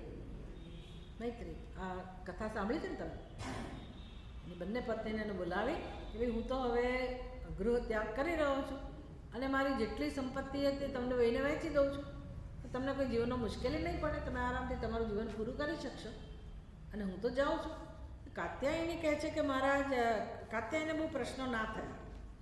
કેમ? તો કે એને તો ઘર ચાલવું જોઈએ અને સંન્યાસ કે આ સંન્યાસ આશ્રમ કોને કહેવાય તો ખબર હશે જ એમને એ જમાનામાં કે ભાઈ હવે તો પોતાની રીતે જીવવાનું હોય. તો કાત્યાયને બહુ પ્રશ્નો ના થયા, કારણ કે એ તો પક્કા ગૃહસ્થી, જેને કહે ને કે છૂટે જ નહીં ઘરની પ્રવૃત્તિઓ. પણ પેલી મૈત્રેયી હતી ને એ થોડી વિચારશીલ વ્યક્તિત્વવાળી હતી, બુદ્ધિમાન હતી. એટલે એણે પ્રશ્ન કર્યો કે મહારાજ તમે શેના માટે આટલી બધી સંપત્તિ છોડીને જઈ રહ્યા છો? શું કામ? કયા હેતુથી? યાજ્ઞવલ્ક્ય મુનિ કહે છે અમૃત તત્વની પ્રાપ્તિ. મને અમરતા જોઈએ છે, મને મુક્તિ જોઈએ છે. તો કે તમે જ્ઞાની છો બરાબર છે, પણ મને આત્મજ્ઞાનમાં નિષ્ઠા માટે હવે એ સંન્યાસીનું જીવન, એકાંતનું જીવન જીવવું છે. એટલે મૈત્રી કહે છે તો પછી અમરતા શેનાથી મળે? આ સંપત્તિથી ના મળે. યાજ્ઞવલ્ક્ય મુનિ કહે છે કે આખી પૃથ્વી પર જેટલી પણ સંપત્તિ છે, મારી સંપત્તિ નહીં, પૃથ્વી ઉપર જેટલી પણ સંપત્તિ છે એ બધી આપી દો કોઈને, તો પણ તમને એના બદલામાં આત્મજ્ઞાન કે અમરતા મળે નહીં. તો અમરતા મળે શેનાથી? અમૃત તત્વ મળે શેનાથી? મૈત્રેયી કહે છે મને રસ છે, મારે અમૃત તત્વ જ જોઈએ છે, મને શું કામ તમે સંપત્તિ આપીને છૂટી કરો છો? અને યાજ્ઞવલ્ક્ય મુનિ કહે છે કે મૈત્રેયી તું મને પ્રિય હતી, અત્યારે મને એટલી બધી પ્રિય જણાય છે કે આવ બેસ તું. અને એણે ઉપદેશ શરૂ કર્યો. જ્ઞાની તો હતા જ, એણે મૈત્રીને ઉપદેશ શરૂ કર્યો કે જીવનમાં આત્માનું દર્શન કરવું જોઈએ. અમરતા માટે એક જ ઉપાય છે આત્માનું દર્શન, આત્માનું જ્ઞાન.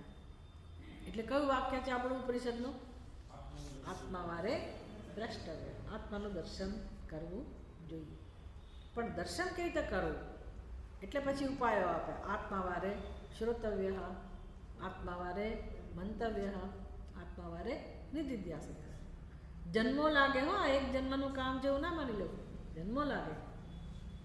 આવી ઈચ્છા જન્મતા જ, અમરતાની ઈચ્છા જે હૃદયમાં જન્મે છે એ વ્યક્તિ આજકાલની એની સિદ્ધિ નથી. બહુનામ જન્મનામ અંતે, અનેક જન્મ સંસિદ્ધા. એ વ્યક્તિ જે હૃદયમાં આવી જિજ્ઞાસા જન્મી છે, એટલે તો આપણી સંસ્કૃતિમાં એના માટે એટલો બધો આદર છે કે વાત ના પૂછો. ખૂબ આદર છે, ખૂબ સ્વાગત છે. જે વ્યક્તિને આવી આત્મજ્ઞાનની ઈચ્છા જન્મે એના માટે આપણા શાસ્ત્રમાં એટલો બધો આદર, એટલી બધી છૂટ છે કે તું કોઈ કર્મ નહીં કરે તો ચાલશે.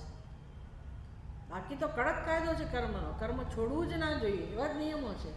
પણ જો જિજ્ઞાસા જન્મે તો કહે છે કે એના પરિવારના સભ્યોએ પણ એને આગળ વધારવો જોઈએ, એને સપોર્ટ કરવો જોઈએ, એને રોકવો ના જોઈએ.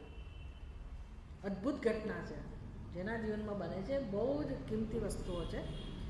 એટલે ઈશ્વરની કૃપા, જન્મો જન્મોનું આપણું કર્તવ્ય, કર્મયોગ, એના ફળને પરિણામે આત્મજ્ઞાનની જિજ્ઞાસા જન્મતી હોય છે. તો જીવન એના માટે છે કે કોઈક એક દિવસ આપણા મનમાં આત્મજ્ઞાનની ઈચ્છા જન્મવી જોઈએ. અત્યારે શું છે, આપણા સત્સંગ દ્વારા આપણે માત્ર પરિચય મેળવીએ છીએ. આપણું પોતાનું મન જ્યારે માગે, પોતાનું મન નક્કી કરે કે ત્યારે જ વાત થઈ કહેવાય, ખરેખર કામ થયું કહેવાય. એટલે આપણે માત્ર પરિચય મેળવીએ છીએ, પણ હજી આપણું મન કે માને નહીં, મન સંમત ના થાય, મનની ઈચ્છા ના બને. મનની અંદર ઘણા પ્રશ્નો હોય, સંશય હોય, ભય હોય, ચિંતા હોય. દરેક જીવને જોઈએ છે તો આ જ વસ્તુ. પણ એટલે મુમુક્ષુમાંથી જિજ્ઞાસુ બનવું, એને ક્વોન્ટમ જમ્પ એવું કહેતા અમારા ગુરુજી. બહુ જ અઘરી વસ્તુ છે, સમજી ના શકાય એવું, ક્યાંય તમને કનેક્શન જોવા ના મળે કે આ જ રસ્તો છે એવું તમને ક્યાંય કશું જાણવા ના મળે. એ તો થાય તો થાય. ઈશ્વરની કૃપા જોઈએ, આપણો પુરુષાર્થ જોઈએ. હા, મોક્ષની ઈચ્છા બધાને હોય, પણ આત્મજ્ઞાનથી જ મોક્ષ મળે અને માટે મારે જાણવું જ છે એવી જે પિપાસા, તીવ્ર ઈચ્છા જે જન્મવી જોઈએ, એ તો જ્યારે જન્મે ત્યારે બહુ જ ઈશ્વર કૃપા જોઈએ, બહુ જ એના માટે જીવનમાં પુરુષાર્થ જોઈએ. બાકી ઘણા બધા મુમુક્ષો હોય છે, તો કોને જ્ઞાનમાં રસ જન્મે? જ્ઞાનમાં રસ જન્મે પછી જ્ઞાન પ્રાપ્ત કરવું, અને એના માટે કેટલું બધું કામ કરવાનું. અંદર એટલું બધું અજ્ઞાન છે આપણા ચિત્તમાં, પાર વગરનું અજ્ઞાન છે, કેટલા બધા એવા સંસ્કાર છે. તો લગાતાર જ્યાં સુધી જીવનમાં શ્રવણ, મનન, નિધિધ્યાસન ના હોય ત્યાં સુધી આ સંસ્કારો કે સંશય હટતા નથી. એટલે શ્રવણ જોઈએ, એની સાથે મનન જોઈએ. તમે કલાક ધારો કે શ્રવણ કર્યું પછી જતા રહેવાના, પછી તો અહીંયા જેવા ચપ્પલ ફરી એટલી જ વાર, પછી આખું બધું આપણું, એટલે એ તો એવું જ રહેવાનું, એની ના નથી. પણ પછી ઘરે જઈને આ કેટલું યાદ આવે, કારણ કે હજારો કામ હોય, કર્તવ્ય હોય ને, બોજો હોય. એટલે આ ભલે કામ તો કરે જ, ન કરે એવું નહીં, પણ તમારે તમારા સમય શક્તિ અને સમજ એ બધું બીજે પણ વાપરવી પડે. એટલે આ બધું કોના જેવું કામ કરે? પેલા તવા ઉપર, ગરમ ગરમ તવા ઉપર તમે પાણી છટકો રહો તો કેટલી વાર રહે? એના જેવું. કારણ કે પછી આપણે પાછા આપણા જીવનમાં વ્યસ્ત હોઈએ. એટલે થાય શું, મનન માટે સમય ના રહે. ફોલોઅપ થવું જોઈએ ને, એના આ બધી વસ્તુઓ વિશે આપણું થોડુંક માઇન્ડ એ બાજુ જાય, આપણી બુદ્ધિ, આપણું મગજ, એના માટે એકાગ્ર કરવું પડે. એને એ વિષયને ઊંડાણથી આપણે વિચારતા થઈએ, થોડોક સમય આપીએ તો આગળ વધાય. હવે એવો સમય તો ક્યાંથી લાવવો? સંન્યાસ લેવો જ પડે ને. એ વ્યક્તિને હવે ના જ ચાલે, ભાઈ મારો સમય આમાં જાય તો નહીં જ ચાલે. એટલે એને તો ફોકસ આમાં જ કરવું છે, તો છૂટકો જ નથી. પણ તો ભાઈ ખાવા પીવાનું શું, બીજી બધી જરૂરિયાતનું શું, કોણ જોઈએ ત્યાં? ઈશ્વર. એ જે રાખશે તે. શ્રદ્ધા ના હોય તો તમે આ પગલું ભરી ના શકો. એટલે એનો આશ્રય એકમાત્ર ઈશ્વર. ઈશ્વર કરશે. અને એ તો ગૃહસ્થાશ્રમમાં રહીને તમે આ બધું શીખી શકો કે ઈશ્વર કેવી રીતે મદદ કરે છે. એના માટે કંઈ સંન્યાસ લેવાની જરૂર નથી. ગૃહસ્થાશ્રમમાં સૌથી વધુ ઈશ્વરની જરૂર છે, સૌથી વધુ ઈશ્વરના આધારની જરૂર છે, ઈશ્વર ઉપર છોડવાની જરૂર છે. તો ટ્રેનિંગ તો ત્યાંથી જ મળવી જોઈએ કેવી રીતે અને સાથે સાથે સમજવાનું છે. ખાલી છોડી દીધું ઈશ્વરના ભરોસે એવું નહીં. એનો સાક્ષાત્કાર એટલે પરચો જે બતાવતો હોય ઈશ્વર, મદદ કરતો હોય કેવી રીતે, એ તો વ્યક્તિનો પોતાનો ભગવાન સાથેનો સંબંધ જેવો હોય એના આધારે કામ થતું હોય. એટલે તમે ભક્ત ન બનો તો સંન્યાસી ના બની શકાય, તમે યોગી ના બનો તો સંન્યાસી ના બની શકાય. એટલે આ બધું તો જોઈએ જ. આરુરુક્ષો મુનેઃ કાર્યમ કरणमुच्यते તસ્યૈવ યોગારૂઢસ્ય. હવે તમે યોગારૂઢ થયા પછી શમઃ કારણમુચ્યતે. એટલે પહેલાં શમ એટલે સંન્યાસ, અંતર્મુક્તા. એની પહેલાં કયો આશ્રય હોય? નિષ્કામ ભાવથી કર્મ, ઈશ્વરાર્પણ બુદ્ધિથી જીવન જીવવું. એમાંય કેટલો બધો આનંદ છે, પણ યાત્રા હજી બાકી છે. યાત્રા બાકી છે, જાણવાનું બધું બાકી છે. એટલે જીવનમાં તો કર્મયોગ ન હોય તો આપણે આગળ વધી જ ના શકીએ. કર્મયોગ ઈશ્વર વગર ના હોઈ શકે. ઈશ્વર જોઈએ, ઈશ્વરની સમજ જોઈએ, ઈશ્વરનો આધાર જોઈએ. એટલે આ બધું ઈશ્વરને સાથે રહીને જીવન જીવ્યા હો તો પછી જ્યારે કોઈ વ્યક્તિ છોડતી હોય બધું તો એને ઈશ્વરના અનુભવ, ઈશ્વરના આધારનો અનુભવ હોય જ. ઈશ્વર ઉપર પૂર્ણ ભરોસો હોય અને ઈશ્વર જ એને એ માર્ગે લઈ જઈ રહ્યો. પછી તો આરામથી જે ભિક્ષા આપે એને માતાના રૂપે જોઈ જ શકે ને. જે એના વડીલો હોય, જે એને હિતનો ઉપદેશ કરનારા હોય, ભલે ને બટુક તરીકે માણસ નીકળ્યો હોય તો પણ એને કોઈ જે એના હિતમાં વાત કરતું હોય એ બધા એના માટે કોણ હોય? પિતા. એ હોય ને હોમ સિકનેસ જેવું ના હોય કે મારું ઘર યાદ આવે, મારા મમ્મી યાદ આવે. બધેથી પ્રેમ મળવા માટે બધી જગ્યાએ. એટલે ઉત્તમ પ્રકારનું જીવન છે કે એકલો છે નહીં, પડે ને એ બિચારો નથી. અને આખું સામ્રાજ્ય, આખું જગત ભગવાનનું જ સામ્રાજ્ય છે તો એનો આનંદ લે છે. અને બધા પોતાના જાણે છે, કોઈ વેરી નથી, ક્યાંય રાગ દ્વેષ નથી. તેને એવું તો બધા બની શકે કે ના બની શકે? ભાવ તો બધા લાગી શકે. તો વૈરાગી મનુષ્યને આ બધો અનુભવ થાય છે. એટલે ગૌતમ મુનિ એનું વાક્ય કહ્યું, ન્યાય દર્શનના કરતા છે ગૌતમ મુનિ. દુઃખ જન્મ પ્રવૃત્તિ દોષ મિથ્યાજ્ઞાનાનામ ઉત્તરોત્તર અપાયાત અપવર્ગ. એમની વ્યાખ્યા એવી છે. અપવર્ગ એટલે મોક્ષ. મોક્ષ કેવી રીતે મળે? તો કે દુઃખ જન્મ પ્રવૃત્તિ દોષ અને મિથ્યાજ્ઞાન, આ બધું એક પછી એક આ નાશ થાય અને તો જ મુક્તિ મળે. કે દુઃખનું કારણ જન્મ. આપણે જન્મ્યા જ ના હોત તો કેવી શાંતિ હતી. પણ જન્મ્યા એટલે હવે શું કરવાનું? સહન કરવું જ પડે. દુઃખનું કારણ જન્મ. જન્મનું કારણ આપણા કર્મો. ખરું ને? કેવા કર્મો? મનુષ્ય તરીકે જન્મ્યા એટલે કેવા કર્મો? શુભ અને અશુભ બંને પ્રકાર, મિશ્ર કર્મો. જો બહુ સારા કર્મો કર્યા તો ઉપર જતા રહીએ દેવતા, દેવલોકમાં.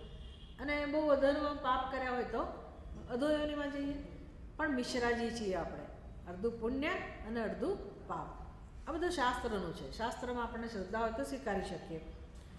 સારું, પ્રવૃત્તિ કરી, કર્મો કર્યા એટલે પછી જન્મવું જ પડે. જન્મ્યા એટલે દુઃખ સહન કરવું જ પડે.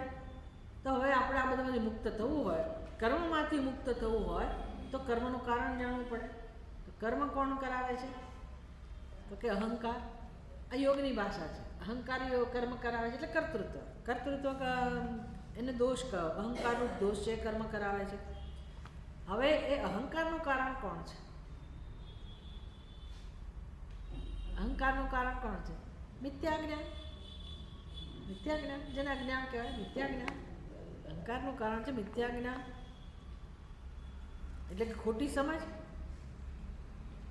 હું આત્મા છું, એની બદલે હું શરીર છું, એવી જે ખોટી સમજ છે એમાંથી અહંકાર જન્મે. અહંકાર હોય ત્યાં રાગ દ્વેષ હોય, રાગ દ્વેષ હોય ત્યાં શુભાશુભ પ્રવૃત્તિ હોય, શુભાશુભ પ્રવૃત્તિ હોય ત્યાં પછી જન્મ હોય, જન્મ હોય એટલે દુઃખ હોય. તમે કહો કે ના ના ભાઈ એવું નથી, મારા જીવનમાં સુખ છે, અમે ઘણું સુખ ભોગવ્યું, એવું નથી કે નકરું દુઃખ જ ભોગવ્યું.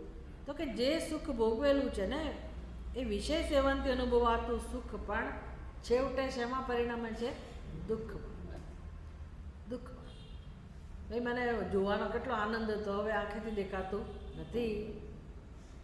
અને જોયા પછી તે આ સારું જોયું ખરાબ જોયું તો કેટલો કકળાટ હોય છે. આ સાંભળ્યું ના હોત તો સારું હતું, ને આ મને સંભળાવી ગયા, પહેલાં સંભળાવી ગયા, ને આને સંભળાવી દીધું, આને સંભળાવી દઈશ, આમ આપણી બુદ્ધિમાં તો આ જ ચાલે છે બધું.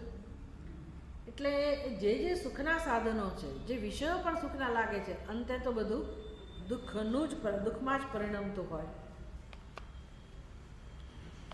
દુઃખ મૂલક જ હોય છે. આમ એમાંથી કેમ મુક્ત થવું? મુક્તિ કેનો ઉપાય કહો? એક જ ઉપાય છે કે હું મિથ્યા જ્ઞાન દૂર કરું. મિથ્યા જ્ઞાન દૂર કરું એટલે અહંકારને હું દૂર કરું, ખોટી સમજને દૂર કરું. અહંકાર એટલે એવું નહીં સમજવાનું કે બુદ્ધિમાં કંઈક શક્તિશાળી તત્વ ભરેલું છે, એનામ અહંકાર. કારણ કે અધ્યાત્મમાં લોકો આવું કહેતા છે, અહંકારને તોડી નાખવો જોઈએ, એને મારી નાખવો જોઈએ, એને દાટી દેવો જોઈએ, બાળી દેવો, આવી બધી ભાષા વપરા છે. તમે કંઈ કરી ના શકો. માની લો કે એવું આગ્રહ રાખો ને તો અહંકાર હાથમાં આવે એવી વસ્તુ નથી. એ કોઈ પદાર્થ નથી, દ્રવ્ય નથી, એ છે શું એ સમજવા જેવું છે. અહંકાર એટલે ખોટો ખ્યાલ, બસ. જેમ દોરડાની જગ્યાએ સર્પનો ખ્યાલ જન્મ્યો, એમ સચ્ચિદાનંદ સ્વરૂપ આત્માને આપણે દેહવાળો સમજીએ છીએ. એ જે નિર્ણય છે કે હું શરીર છું, આપણી જે આ સમજ છે ને હું દેહ છું, એમાં હું તો આત્મા જ છે સમજી લેવાનું. એ ખરો અહંકાર છે, એનો વિરોધ નથી, એને દૂર નથી કરવાનો, પણ એ હું જેવો છે એવો આપણે જાણતા નથી, અને એના ઉપર આવો નિર્ણય આપણે કરેલો છે, અને બધાની બુદ્ધિમાં છે, એટલે તકલીફ છે. એટલે બધા આપણને યોગ્ય જ જણાય છે. બાકી અમુક ગ્રંથોમાં જુઓ ને તો કે આ દુનિયા પીધેલા લોકોની જ છે બધી, નશો કરેલો જ છે માણસ, અડધા ગાંડા જેવા જ છે બધા, નશામાં જ જીવનારા છે. એવું જ છે, ખરેખર એવું જ છે. કારણ કે આપણે કોણ છીએ એ જ ખબર નથી, અને એમાંથી સંસાર ચાલે છે જન્મો જન્મોથી. અને બધાની સ્થિતિ આવી છે એટલે એવું ના લાગે કે કોઈ ડાયું છે. બધા ડાયા છે એવું જ લાગે, કોઈ ગાંડું છે એવું ના લાગે. આવું છે વાસ્તવિકતા. તો અહીંયા આપણે શાસ્ત્ર પાસે આવીએ ત્યારે આવું સાંભળવા મળે, અને આપણને પછી એમ થાય કે ઓહો આવું ચાલી રહ્યું છે, આટલો ભ્રમ છે. બસ એ ભ્રમ દૂર થાય કે નહીં, મહત્વની વસ્તુ એ છે. ભ્રમ દૂર થાય કે નહીં? ભ્રમ દૂર થઈ શકે, મિથ્યા જ્ઞાન દૂર થઈ શકે. શેનાથી દૂર થાય? યથાર્થ જ્ઞાનથી. એટલે જીવનમાં એક જ કામ કરવાનું કે હું મારા સાચા સ્વરૂપને જાણું, એ જ અંતિમ ઉપાય છે. એટલો સરળ રસ્તો છે આ કે વાત ના પૂછો. કોઈ શરત નથી જ્ઞાન માટે, કોઈ શરત નથી. મારે તૈયાર રહેવું પડે, બસ. હું તૈયાર હોવી જોઈએ. તમે પદ્માસનમાં બેસી શકો છો કે નહીં, ભૂખ્યા રહી શકો છો કે નહીં, બ્રાહ્મણ છો કે નહીં, આટલી ઉંમરના કોઈ શરત નથી, કોઈ જ શરત નથી. મને તો આ રસ્તો એટલો બધો જ્યારે સાંભળ્યું ત્યારે મને તો એટલો બધો આનંદ થયો કે હા, ભૂખ્યા નથી રહેવાનું. તો તમારાથી થશે. એ તમારાથી પલાટી વાળીને બેસા છે ને સાંભળવા, હા એ થાય છે. કેમ? તો કે મને બહુ આનંદ આવે. બસ મને બહુ આનંદ થયો કે હા તમારાથી પદ્માસનમાં નથી બેસાતું, એવી કોઈ શરત નથી. તો મેં કીધું હા ભાઈ, મને હું તો આ બધું ના કરી શકું. કોઈ આસનો તો મને આવડતા નથી, પ્રાણાયામ નથી આવડતા, ભૂખ્યા રહેવાનું તો પૂછો જ નહીં. એટલે આપણને કેમ કે આટલા ઉપવાસ કરો તો જ તમે તમારો મોક્ષ થાય, તો પતી ગયો. તમે અમુક સંપ્રદાયમાં જન્મ્યા હો જ્યાં એવું કહેવામાં આવતું હોય કે બહેનોને મોક્ષ મળે કે નહીં. વિચાર કરો કે આ હિન્દુ તરીકે પણ ગુજરાતમાં અમુક સંપ્રદાયમાં જન્મ્યા એ પુણ્ય છે. આપણો સનાતન ધર્મ. બીજા સંપ્રદાયમાં મેં સાંભળ્યું કે બહેનોને મોક્ષ ના મળે, ભલે ને દીક્ષા લે તોય એને મોક્ષ તો ન જ મળે. તો શું કામ દીક્ષા લેવાની?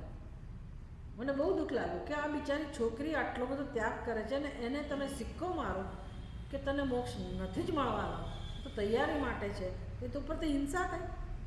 અને આપણો સનાતન ધર્મ શું કહે છે? સનાતન ધર્મ શું કહે છે? મુક્ત તારું સ્વરૂપ છે, મુક્તિ જ તારું સત્ય છે, તું મુક્ત જ છે એ ઉપદેશ છે. મુક્ત બનવાનું નથી, મોક્ષ મેળવવાનો નથી, મુક્તિ એ મારું સત્ય છે. માટે જ્ઞાન માટે જીવન છે. પણ તમારે જે તપસ્યા કરવી તો કરો, ક્યાં ના છે.